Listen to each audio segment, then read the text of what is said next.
Hey everyone, this is the Heroes Podcast. I'm so happy to be back with Lillian Brummet. How are you? I am doing great. Thank you so much for having me on your show. I love your program, and it's a real honor to be here. So thank you. Thanks, Lillian. So before we go ahead, I always Mhm. want to introduce my guest. That's what I'm going to do. And then we dive into your story and how you have become this wonderful person to serve a community there. So Lillian and her husband Dave are the team behind Brummet Media Group, high-fiving cheerfully as they pass each other on the way from checking off one item or other from their long to-do list. Their business includes Dave's drum studio and percussion repair services, numerous award-winning non-fiction books, a YouTube channel, and two popular blogs. So, Lillian, tell us, how have you started? If you want to take us back to the past, and Mhm. probably back to childhood even. Uh, Okay. tell us where you come from, your background. Okay. Sure. I'm glad that you brought up the past because I think it plays a huge role in who we become. The challenges that we overcame actually brings our strengths up to the front and challenges us to develop new strengths, new skills. And I think without those dark times, we wouldn't evolve into the people we are today. And so, in a way, I'm very grateful for all the stuff that happened in my life.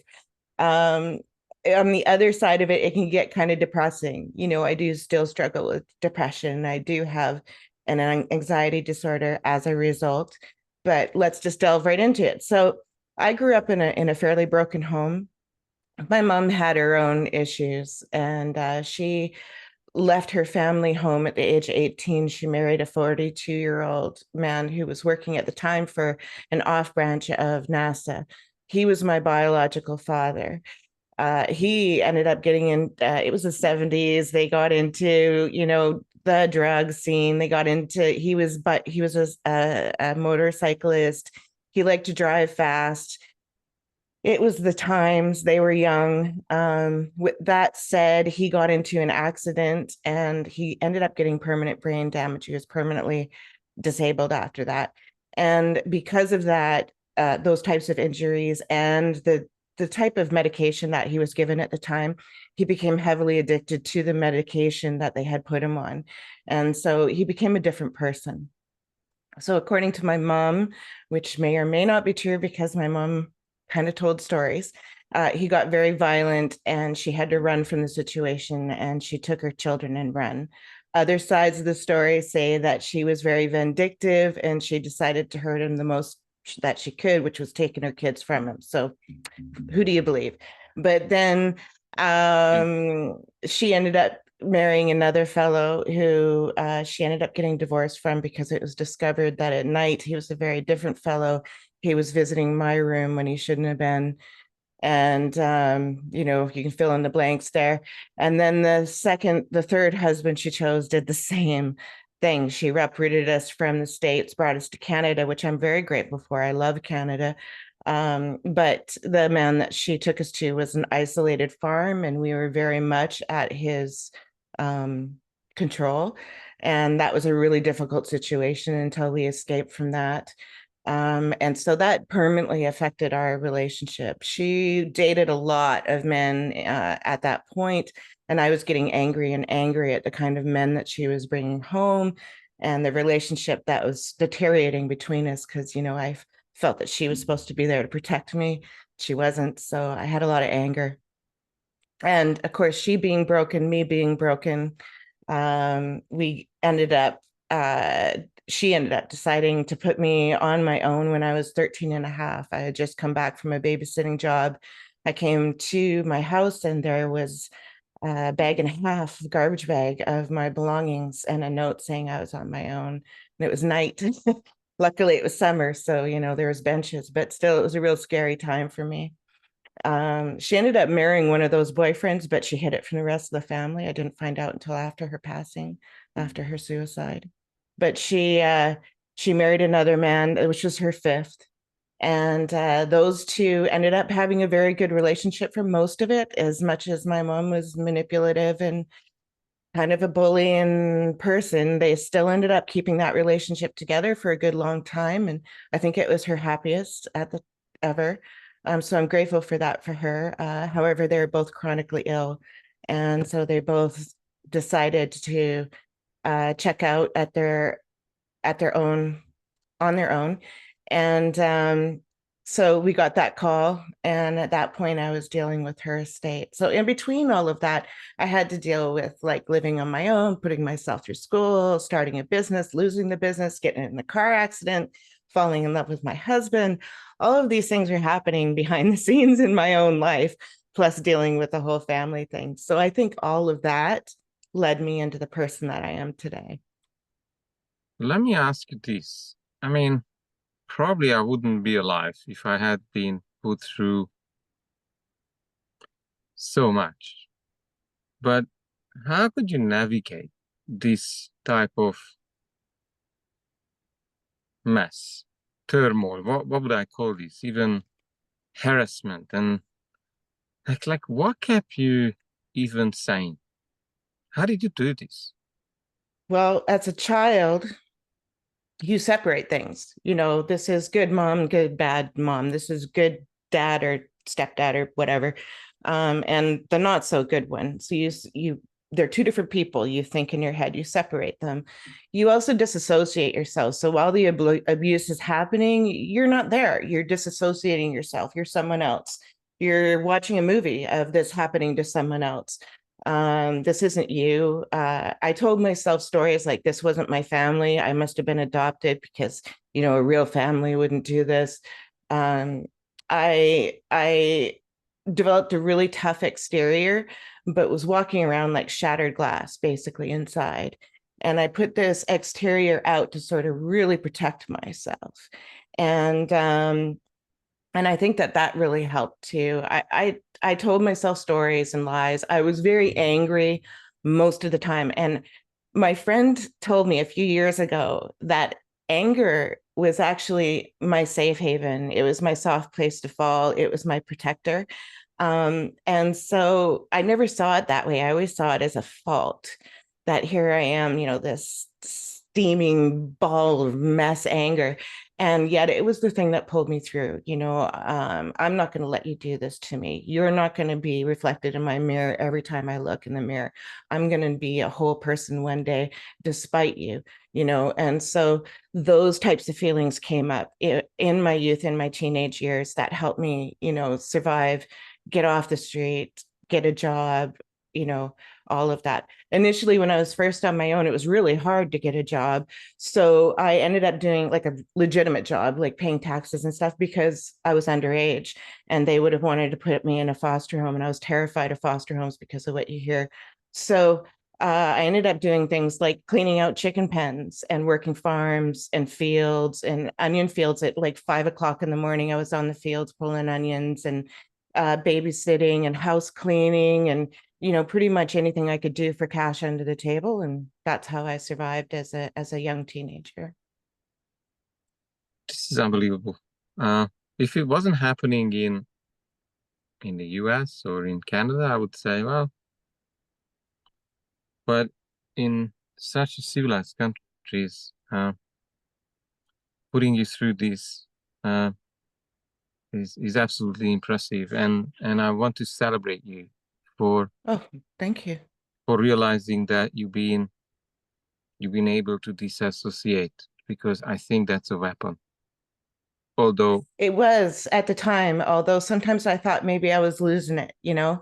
I thought, am I splitting? Am I splitting? Because you hear that happens with people that have gone through stuff. And I was worried, yeah, am I turning into the split person? But it was just different parts of myself. I'm still a whole self, but we all have these different parts of ourselves that come on with different emotions and different, you know, different protective faces that we latch onto at different periods of our life. And it doesn't mean that we're splitting or anything. It's all us. So I've come to understand that, but at the time it kind of freaked me out. I Yeah. I think that it's very wise as you you said it, it's a protection mechanism. Yeah. And for some people, they never integrate because I do those part integrations where I finally put together some people who have lost their true self or themselves. That's pretty much what happened to me as well as with my father, where he just could not connect. So I had to be giving myself up when I was around him and pretty much being powerless. But how did you even? Because I think you mentioned you met your partner, your husband, around the age of 20 or Mhm. about. Now, how could you trust? Like this bugs me, with such a history.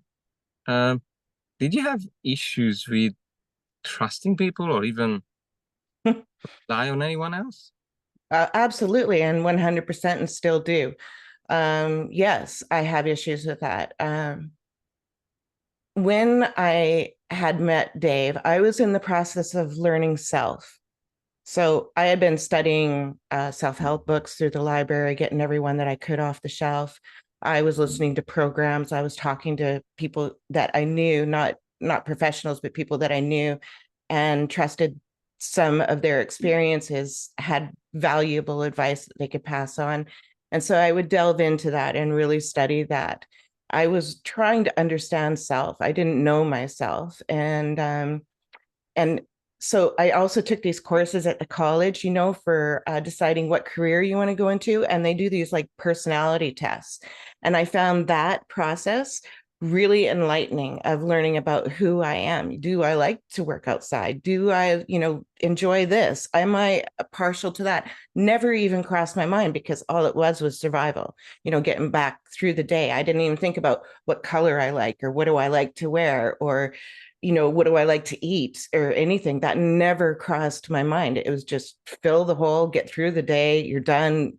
Hope you can sleep because I suffered from insomnia. So, hope you can sleep and then get up the next morning and start again. So, initially it was self-medication. I did a lot of drinking, I smoked a lot of weed. I did what I had to do to get through it. I clung to friends as if they were family to fill that hole. And I put up a lot of walls, a lot of barriers in order to manage and get through it. So when I met Dave, I was in the stage of like, I don't want to be in the process of a relationship because at that point I was thinking like, I don't know myself.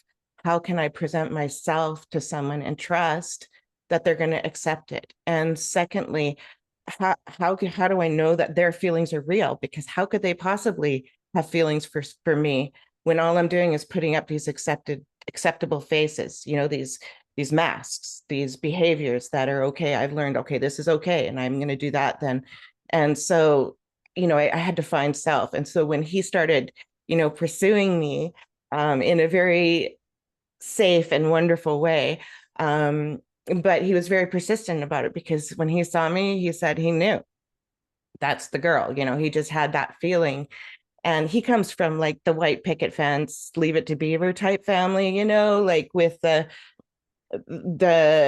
whole home, the parents that stayed together until the end, and all of that, right? Raised in the same city for his entire life, and all, it's just totally foreign to me. Dinner with your family and all that kind of weird stuff, right? It's totally foreign to me. So it was definitely an adjustment, and it did take like I think he wanted to ask me to marry him about 3 years into our marriage, and he didn't, or into our relationship, and he didn't until we were about 8 years into our relationship. We lived together for about 6 years. So we dated for two, started living together. Then he felt safe enough, like I wasn't going to turn him down because I would have run. And I think he caught that. I was so willing to run. I had bag in hand basically in my mind, ready to run at any harshness, anything. I was ready to run. And so he was the one who basically said, okay, we're upset about this thing, or this is bothering you. Let's talk about it. And we would talk about it. And he would go, okay, you're feeling that way.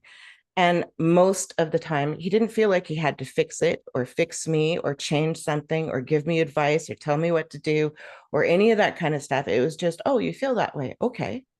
That's okay. And I was just like, what is this? I'm being accepted and my feelings are okay. And I can say this in safety and you're going to just sit there and say it's okay.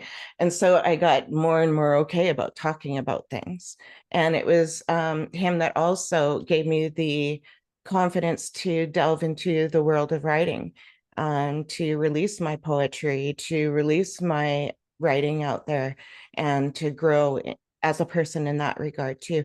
But it was that safe place. He always gave me that safe place to fall in, and that has always been like so cherished for me.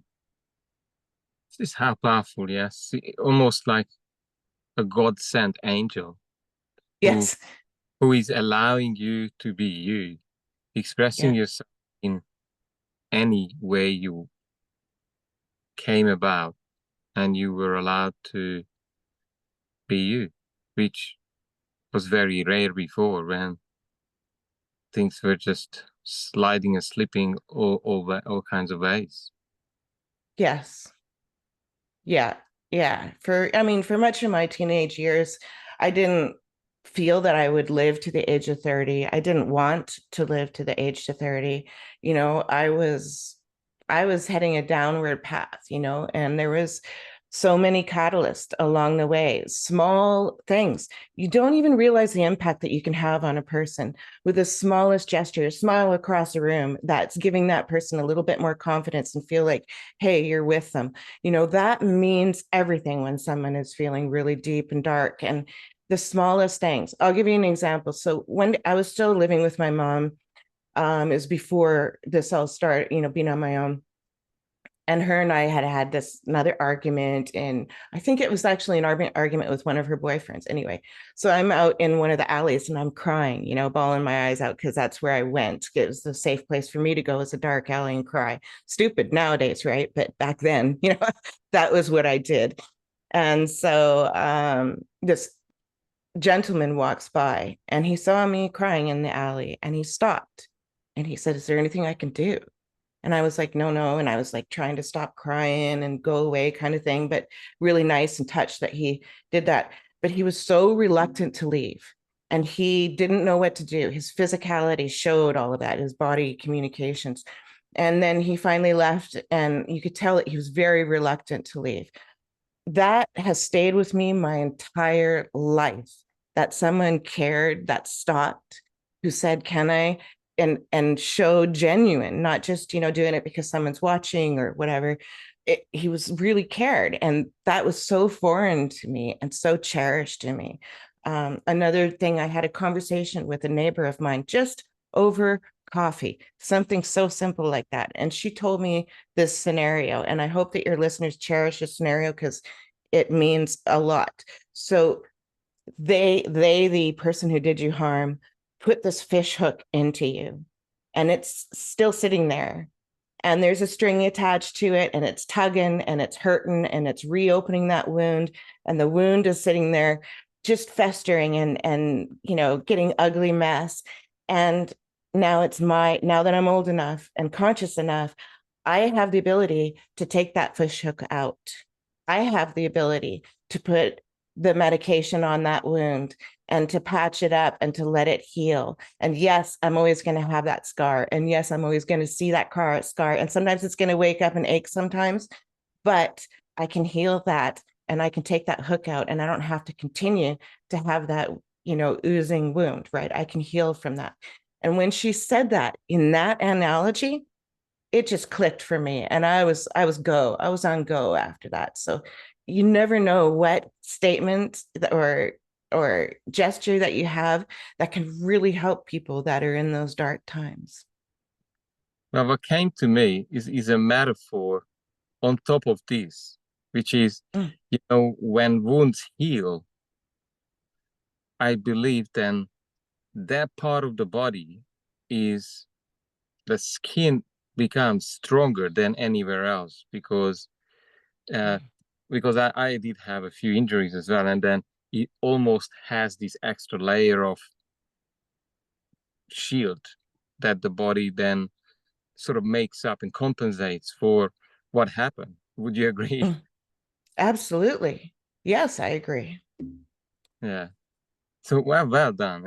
It's just Thank you. very impressive, the journey that you took and how it's now turning into service and really helping others.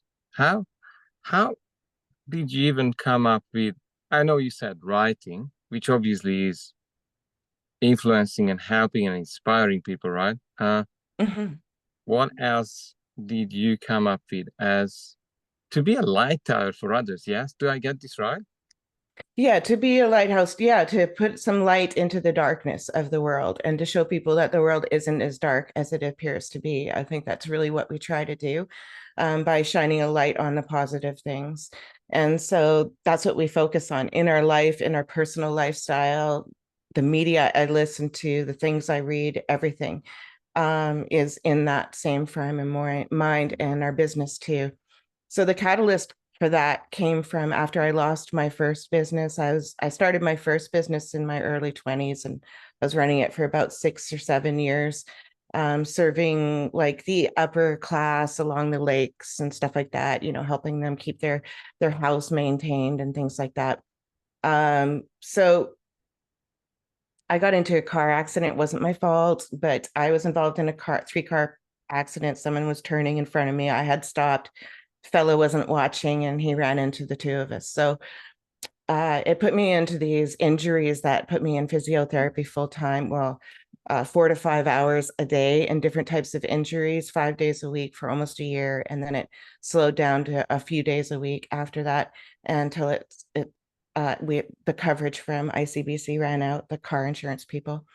But at that point, I had hit really hard depression. I really didn't want to go on. I felt like all this that I had gone through in my life, putting myself through school, building my business, losing it like that, I just felt like, that there was no hope for this person. Why go on? Why even bother trying any farther? And my husband was really worried, and my mom, who was living at the time, was really worried, and they were trying to find a way to give me a reason to go forward. And writing began with that. Dave was already doing his drum teaching and drum performances and repairs and things like that. But he was doing it more like I don't know, like a working hobby rather than a business. And so we decided to, I was going to back him up with that. We would make that into a business. I would run the home office, answer the questions, deal with the, phone, all that kind of stuff, appointments, taxes, and he would take care of that.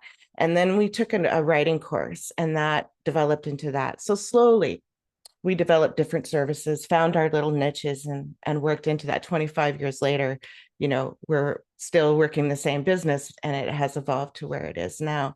But it was that car accident that gave me the catalyst of, I need to know that every single day I've had a positive impact, that there was a reason for me to be alive and breathing at that moment, that day, because otherwise, why am I here?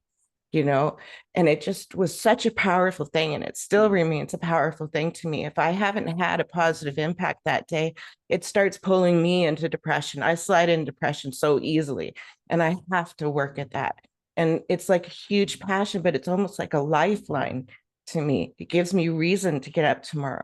If I'm dealing with migraines, or I'm suffering from muscle spasms, or my back is hurting and I can't sit that day, I have to have a reason, to keep moving forward. And that's what it's been for me anyway. The business itself, because of the music side and because of the writing side, we're also able to impact the people that we connect with those things in a positive way, because those are very positive arts, or they can be, if they're used in a healing way. Like when I was doing freelance work and worked with as a staff writer for a couple different outlets, when I was doing that, I focused on positive things that were happening around the community: alternative agriculture, alternative energy, positive people doing positive things, nonprofits, all of that kind of thing. That's what I focused on, get to know your neighbor kind of thing, and a really positive way, showing that these people are making such incredible impact. And, the world is just not as dark as it seems to be. Look at all what's going on that is unsung, uncelebrated. And so for me, that was really, really powerful to do. And it just carried forward from there. And I'm wondering, how do you turn this into money? I know it's a very personal question. You don't need to answer it. I usually don't ask this, but Yeah. I understand writing a blog and almost like really you are having hobbies or things that you love to do. And a lot of people, I believe, and that was me too, asking myself that, do I deserve to live a life on my terms? Do I deserve to be paid for doing what I love? And Right. how did you do this wonderful shift, if you did? You know, uh, I think finding value of what we have to offer, there's value in that. And recognizing the work that was put into it. Like, for instance, so I'm going to charge for an article. I have to keep reminding myself that, I put 4 to 5 hours at least worth of research, if not several days into research for that piece, plus the 4 to 6 hours of writing, rewriting, editing, reframing that piece for that particular market, for that particular magazine. Then I should definitely be getting paid for those hours that I put into it. They have subscribers that are paying them, advertisers that are paying them. They have a fund to pay writers, and I want to be one of those writers. So what I do to justify to myself is I always make sure I go over and above. I don't make anybody work for anything when I'm working with them. I try to be super communicative. I am, when they say they need something, I have it for them. I respond right away. I fulfill before deadline. I overwork my competitors. There's a lot of people out there that are trying to get into the freelance world or into the writing world of books or whatever. And they are having a hard time too, right? They're subscribing or submitting to magazines and paying outlets and all of this on a regular basis, as am I. And so how am I going to get those people to want to work with me?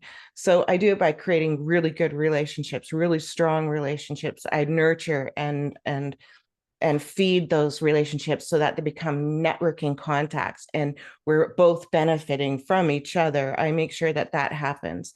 And so I think in a short word would be I overwork. I overwork my competitors, and I never make anybody work for anything that I'm connected to, so that they want to work with me.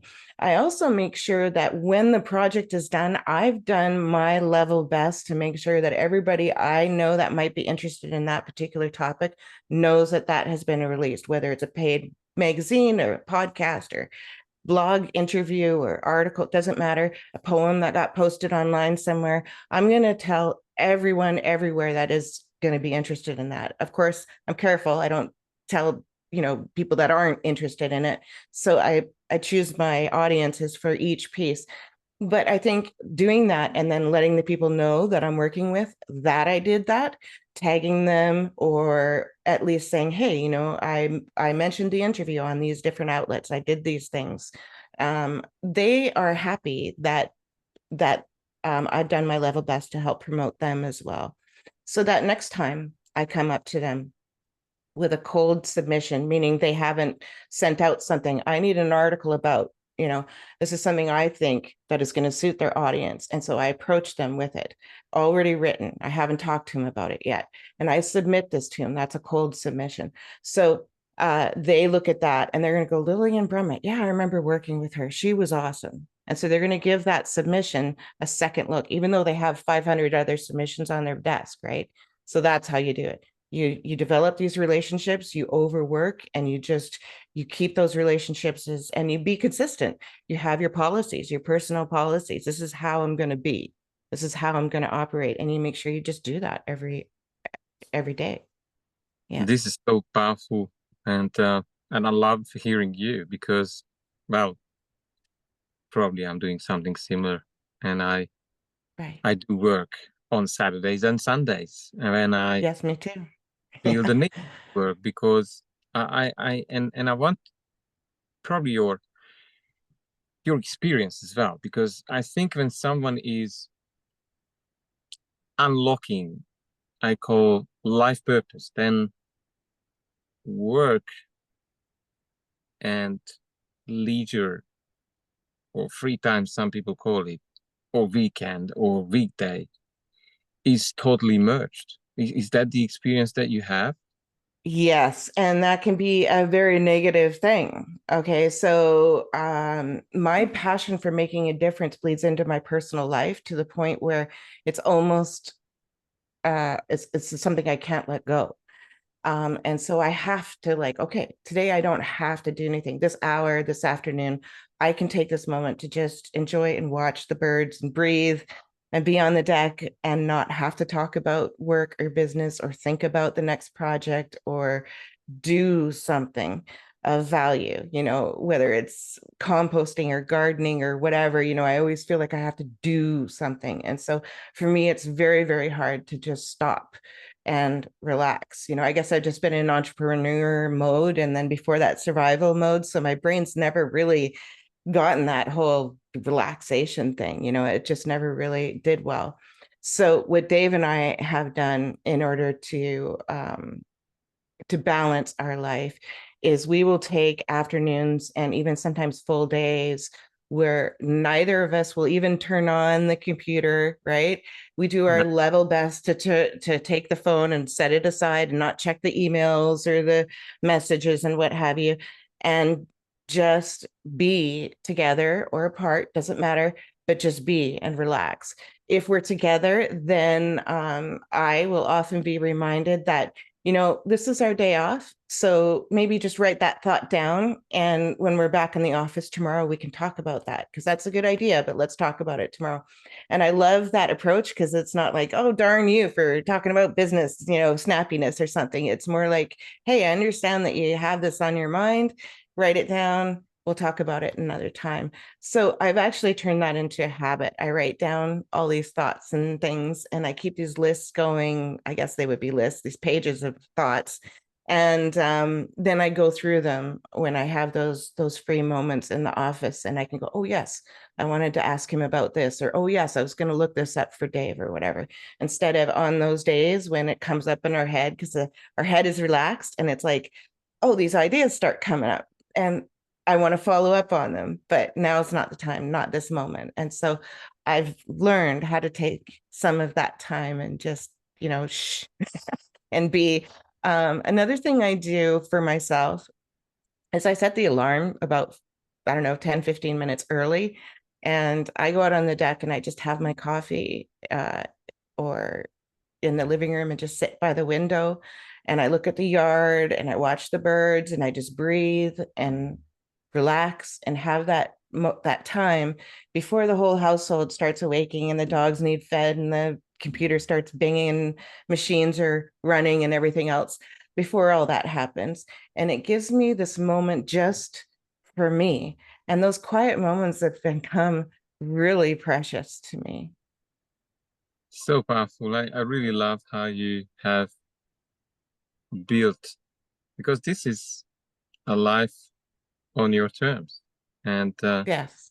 and I believe there's nothing more powerful than living a life according to your values or what's important to you. Like I do wake up at night and I take some notes because I don't want to lose. Right. Yeah.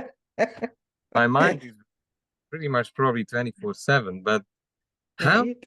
how one would know that they need you? Who is your audience, or what would be, how would they identify themselves if they are listening to this podcast now? Yeah, and they're wondering what the heck is Brummet Media about. Okay, so Yeah. Brummet Media Group, it acts like an umbrella name to encompass all of our different services, those we're doing now and those we intend to do in the future. We didn't want to choose a business name that wouldn't evolve with us. So that's why we chose that name. My husband runs the business, the music end of the business. I am his assistant and his office gal when it comes to that side of the business.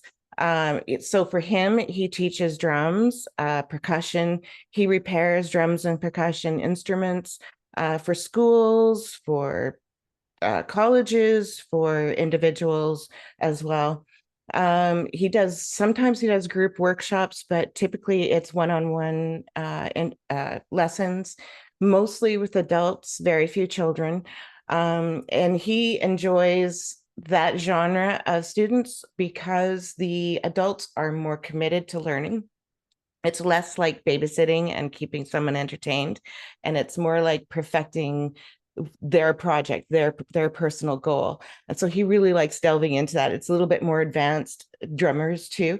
So he gets to, these are performing drummers. So he gets to help them if they're having an issue with a song or how they're sitting or their setup or any of that kind of stuff. So he helps them with all of that, or they're recording any of that. So he can advise them. And so that's his passion. He loves passing on his knowledge, and music is such a healing thing. Every time we perform music or play music, it's healing to ourselves and it's healing to others.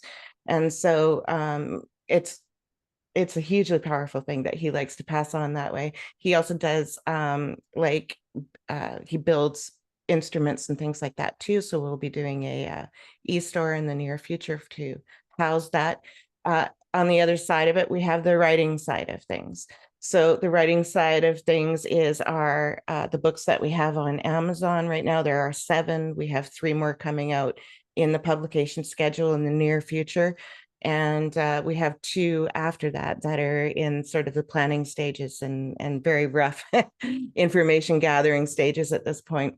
And we also have, to help support those 2 aspects of our business, we have our 2 blogs and our YouTube channel. So the one blog is called Drummet with Brummet. That's obviously for the drummers. It also appeals to a lot of musicians because it talks about like recording and managing a band, or interpersonal things going on with a band, or how to set up your stuff in a studio, or how to get a job on a cruise or whatever. So it covers a lot of different things. It also offers some really neat videos of some inspiring musicians, all that kind of stuff. And Dave writes for that blog as well. And the other blog that I manage is the Brummet's Conscious blog. And that one's been going for about 20 some odd years, 20 years anyway, for sure. And it used to go daily. The first 18 years it was daily. Now it's more like every 2 to 3 days there's a new post going up there. So those 2 things keep us pretty busy. And then also the YouTube channel, which is the Brummet Media YouTube channel, fairly new. It's actually only been active for a couple of years. And it's kind of replacing my old radio show for me. I used to run a radio show for about 10 years called Conscious Discussions, and also the Authors Read podcast. And those 2 were like passion projects for me, not income earning, although I did have advertisers and sponsors, but it wasn't that for me. It was more like I don't know, my drug of the day. It was just something I just enjoyed doing so much. And I had such a hard time letting go. I had to let it go because it was eating so much time out of my life that I was neglecting other areas of our business and our life, and I felt too pulled, too thinned out, and I had to like let something go. So that was an easy choice. But the Brummet Media channel kind of replaces that. And the neat thing about it is that I accept questions, submitted questions. So we could have viewers or someone that's interested in the world of writing or about entrepreneurship, and they'll come in and they'll ask questions, and I will answer each question with one video per question. And so that's been really neat to have people like submit their own questions. I've had really young writers come in and ask questions and stuff. It's really cool to be able to, give a little feedback and hopefully some encouragement for them, to them. It's amazing. It's amazing how you have been doing all these things from your heart. I think a lot of people from my audience would love doing more of what is natural to them, because I think That's the key. Um, Yeah. what is the Yeah, easiest? stepping into that is really, really difficult though, because you have your safety zone, right? You got your good job or your job that's at least covering your bills for now. You have your circle and you're kind of hesitant to step outside because that's foreign territory. And the fears, can I do this? Start coming in. And so the first thing that I would recommend any entrepreneur into entrepreneurial spirit to do is to go straight into like all of the small business support organizations within your city or community. Everyone will have one. There's going to be government ones. There'll be like chamber of commerce, city type ones. You can go to these different outlets within your city. Within our own very small city, there's probably 15 different outlets that support small businesses in a variety of different ways. So you can go in there and you can find out what programs do they offer? What do they suggest? You also want to look at what your competition, supposed competition, I like to call them more like your collaborators, because they're going to have their unique service. And just because you're going to work in that same field doesn't mean that you can't fit in there, right? You can find that uniqueness and fit in there. And now they become collaborators rather than competitors. But you go in and you find out, test the area, see what's going on. Can it support what you would like to do? If the local area cannot support it, can you go outside your community or go online in some way and find that support outside of that? So there's lots of ways of looking at how we might tweak or work our particular idea to make it a viable product, a solution that we can now, approach. When you go to that point and you're like, yeah, I really do want to do this. I'm really very interested in pursuing this. I've gotten the skills. I've done some research. I've talked to some people in the field. I feel like I'm starting to get prepared. Okay. Well, now you need to do a couple of small things, and it's going to sound really complicated, but it isn't. It's actually really simple. It just means you have to sit down and do some planning and some thinking and put that on paper. So what you need to do is think about your business plan. It's going to be your operations. How are you going to do the things that you are doing? Does it call packaging? Where are you going to do that packaging? Do you have the packaging set up? So little things. What are you going to do? What are the steps involved in it? Are you ready for it? Are you set up for it? So like the logistics, the operations. Then you're going to be looking at your like succession plan. If something happens to me, who's going to take over my business? If something happens to me for a short period of time, can someone step in and keep it going for me? Because if you get in a car accident, you could lose your business. I learned this. So have that succession plan in there. Your contingency plan would be like, I am currently working with a supplier, this publisher, but I have these 2 or 3 others that I've heard really great things about. I've done some minor research on them. I'm going to make a note of that and put that in my contingency file so that should these other services that I'm using no longer work for my needs, or maybe they no longer exist, I now have these backups right away that I can just go and look at as my contingency file, so that I'm not in a panic in the middle of being, in the middle of deadlines and stuff like that going on. You're really busy and something goes wrong, because that's exactly when something's going to go wrong. And so you have these little contingency plans. So that's going to help you when you go to launch your business, because you're already going to have all this in place. Your policies, your in-house policies, that's where your personal feels come in. You want to purchase from ethically sourced, sustainable, fair trade, healthy forest, whatever. You want to look at, how do I want to purchase? Who do I want to purchase from? And why am I purchasing from them? Is that a company I actually want to support? So look at that. And then you can celebrate those things about your business to your customers. This makes you a unique and caring and sustainable, and a business that they're going to want to support. Your customers are going to want to support because you care and you've built your business about caring, and they connect to that. Believe me, they'll be so loyal to you, and they'll be spreading the word of mouth will just fly once you celebrate these activities, these policies with your contacts. So that's the second part. You have to think about, how am I going to communicate this? Am I going to be putting out bulletins or newsletters, or am I going to be using my socials, or am I going to start a blog or whatever? How am I going to communicate these things to my audience so that they can feel like they have a personal connection to me? They can reach out to me anytime, but also I'm letting them know how I'm running my business. So that feel good hug that you're bringing your customers in for. And so those are the steps that will sincerely help you make your business, your idea, into this viable product that will become sustainable. It will help you over a long-term plan to take those initial steps. So powerful. I didn't expect you to give us the blueprint to create a business that people love to do daily. What occurred to me is that maybe a bit of a mindset boost does help people to step into that level of leadership to accelerate those results.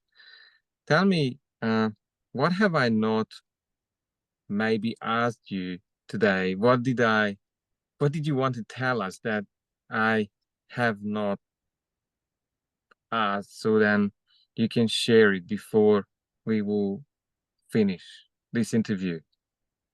I would like to impart some encouragement to anyone out there that is looking to put their product, their service, their idea out there. Never feel like you're too small. Every action, every one of us has an impact every single day, every moment of every day. And it's up to us to decide what that impact is going to be. That's the conscious part. I'm consciously making the decision to have a more positive impact out there. And then in doing that, celebrating yourself and sharing your skills, your poetry, your writing, your memoirs, that can have huge impact out there on the people that receive that information. So from a personal fulfillment point of view, that the person that receives that is going to be encouraged to go on in life. They're going to have the knowledge, the skills to do the things that they are aiming to do because of what you've put out there and encourage them to do. So you never know where your small actions can lead to. So keep that in mind and don't feel small. We all feel small. When I first started writing, I felt like, who's going to want to know anything about what I have to say? Little me, when there's thousands of voices, hundreds, millions of voices out there writing currently, plus all the ones that have already, been written. How am I going to stand out among that? Why are people going to ever be interested in something that I, little me, have to say? But as it turns out, they did. And the powerful feedback that I got from my readers was crazy for me. When I first put out my first collection of poetry, we have a collection of poetry on Amazon called Playing with Words. And the very first book in that series is Towards Understanding, and it tells my story of healing from about the age of 20 or 16 to maybe 25, something like that, in poetic form, in chronological order. And so one of my readers came back to me and said they read that book. They were so moved by it, and it made them feel like they were connected to their son, who was 42 at the time and had never been able to express how he was feeling. And all of a sudden, this parent felt like they knew their son. They had the connection to their son and understanding to their son that they didn't have before. So they had that compassion. And then they turned around and they gave that book to the son, who then started crying and going through emotions that he had never gone through before, because he felt like a song affects most of us. The lyrics, the words, the feeling that it invokes is something that we couldn't express ourselves, and someone else expressed it for us. And therefore it becomes ours. It becomes our way of expressing ourselves through reading it, through experiencing it. And that's how it was for him. So for me at the time, putting out that book, I was just like, oh my God, what have I done? I just bared my whole self to the world, all everything. And not only that, but I exposed my whole family, you know, and how are they going to take it? How is the world going to take it? I was terrified. How are they going to see me? The shame, you know, of the past and everything. And instead, it turned my whole life around by the readership comments. That one comment alone by this woman will stick with me for my entire life. And when she told me about that, how it impacted her relationship with her son and her son's healing thereafter. I mean, you know, so it's almost a shame if we don't explore ways of producing and emitting these things out there, whatever it is that you're into, whether it's starting a business or a service or a book or poetry or whatever. You just don't know where it's going to lead and the kind of impact that you can have. So have courage in yourself, and you are here for a reason, and you do matter. So please try it. Lillian, thank you very much for your time, your energy, your wisdom, and this beautiful message that you have for everyone who is looking for the new version of self. See you soon. Thank you.